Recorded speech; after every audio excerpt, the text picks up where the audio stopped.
ఏలయనగా యెహోవా ఎవరిని ప్రేమించేవాడు? న్యాయమును ప్రేమించువాడు. నీ దేవుడు న్యాయాన్ని చేసేవాడే కాదు, న్యాయవంతుల్ని ప్రేమించేవాడు ఆయన. నువ్వు దేవుని చేత ప్రేమించబడాలంటే, నువ్వు దేవుని చేత అభిమానించబడాలంటే, లవ్ చేయబడాలంటే, నీ ఫ్యాన్ ఆయన అవ్వాలంటే, నీలో ఆయన చూడాల్సింది ఏంటి?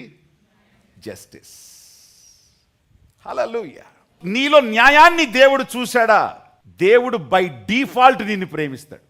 ఒక కాపరిగా ఆదివారం నా న్యాయం ఏంటి, నా ధర్మం ఏంటి, నేను ప్రజల కోసం ఏం తీసుకురావాలి, ఎలాంటి తీసుకురావాలి, ఎలాంటి సిద్ధపాటుతో రావాలి, ఏ విధమైనటువంటి ప్రత్యక్షతను తేవాలి, ఎలా పనిచేసేదాన్ని తేవాలి, నాకు ఎలాంటి పరిస్థితులున్నా నా న్యాయాన్ని నేను తప్పకూడదు, ఈ న్యాయం నాలో ఉందంటే నన్ను ఏం చేస్తాడు? ఆయన ప్రేమిస్తాడు.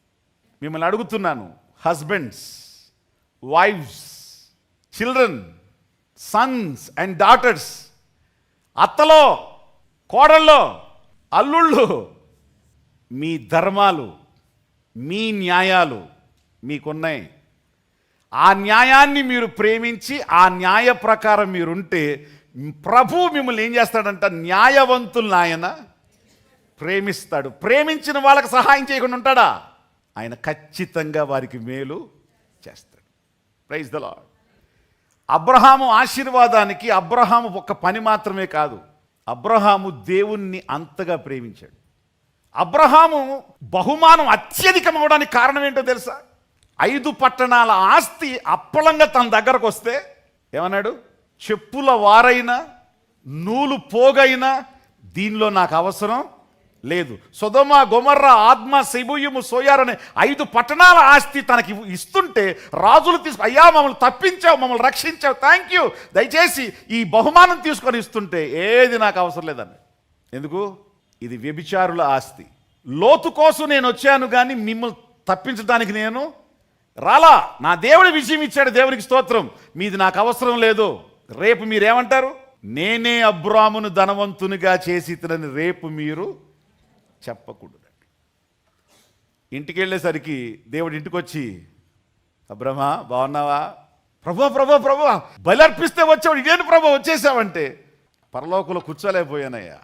నీ తీర్మానం, నీ మాట, నువ్వు నన్ను ప్రేమించిన విధానం, నా ఆజ్ఞను అనుసరించిన విధానం చూసినప్పుడు నేను ఉండలేకపోయాను. ఒక మాట చెప్దామని వచ్చాను.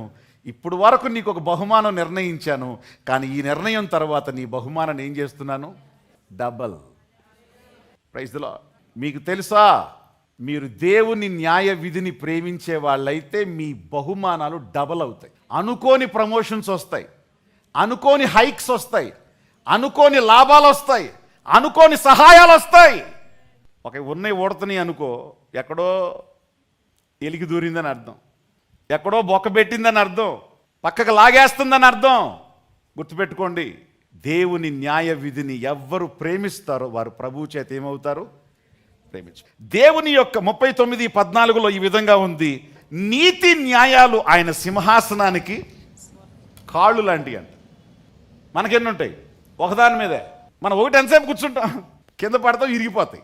కాదు, నీ దేవునికి నీతి న్యాయములు ఆయన సింహాసనానికి కోళ్ళు ఎలా ఆధారమో అసలు ఆయనకి ఆధారం ఏమిటో నీతి న్యాయమే.